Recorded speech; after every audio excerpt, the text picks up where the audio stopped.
13. Are we moving into slavery? From 1954 to 1884, Herbert Spencer wrote some essays later published under the title The Man versus the State. One of these essays was titled The Coming Slavery. Looking ahead to our century, Spencer foresaw the development of a new slavery. The old slavery was in process of being abolished all over the world. The old slavery was the private ownership of some men by other men. The new and coming slavery would be different and more deadly. It would be the ownership of the people by the state. The roots of the new slavery, he said, would be in a supposedly humane belief. He saw the churches themselves falling prey to and advocating this dangerous premise. As Spencer stated it, the current assumption is that there should be no suffering and that society is to blame for that which exists. There were thus two aspects to this malignant and deadly belief. First, the belief that there should be no suffering is a denial of the need to grow or to pay the penalty for sins and errors. Parents are commonly addicted to this error.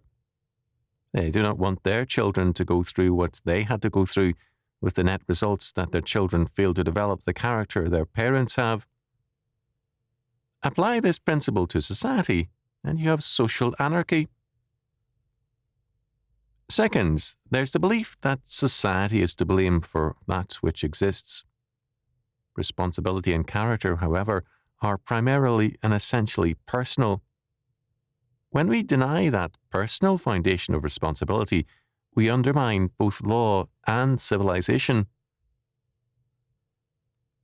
When we make such deadly assumptions, namely that there should be no suffering and that society is to blame for what exists, then we work to regulate society, not to develop character, knowledge, and abilities in the individual.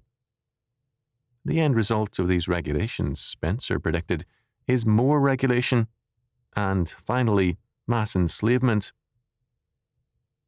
All of us then become, in effect, the prisoners of the state. The slave society has increasingly one answer to all problems: more regulation or more slavery. Those who try to maintain their freedom begin to give up and begin to join the ranks of the slaves. And you have a revolution into slavery. As Spencer noted, to one who doubts whether such a revolution may be so reached, facts may be cited showing its likelihood. In Gaul, during the decline of the Roman Empire, so numerous were the receivers in comparison with the payers, and so enormous the weight of taxation, that the labourers broke down, the plains became deserts, and wood grew where the plough had been. In like manner, when the French Revolution was approaching, the public burdens had become such that many farms remained uncultivated and many were deserted. 1/4 of the soil was absolutely lying waste, and in some provinces, 1/2 was in health. Spencer's prediction was right. We are indeed moving into the new slavery. But responsibility is personal, and we are not helpless pawns. The time has come for us to move into freedom.